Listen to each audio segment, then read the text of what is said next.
Basically this project is used to save the power, like in the case of conveyor belts you have seen on metro stations, on anything, or aerodromes, where there is a conveyor belt for your luggage or all these things. So if there is the conveyor belt, if conveyor belt runs continuously, in that case more power will be used.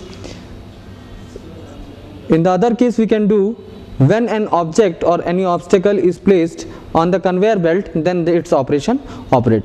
So this is basically a circuit design for the same system to represent the output. Here we have this IR sensor.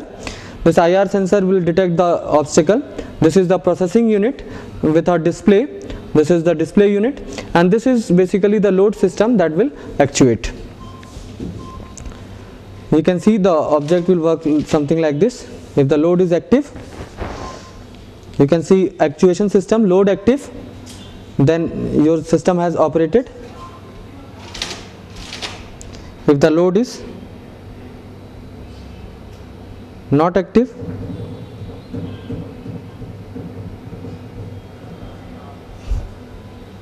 load, you can see load inactive. In that case, actuation system load is inactive, means basically you will bring an object in front of this obstacle, or you will place some object on conveyor belt, something like this. So this load will operate. We will make the load active. According to the fluctuation, you will have to reset this system. You can say load active. As the load is active, this LED will glow, and your system has worked like this one. If the load is inactive, the system is off.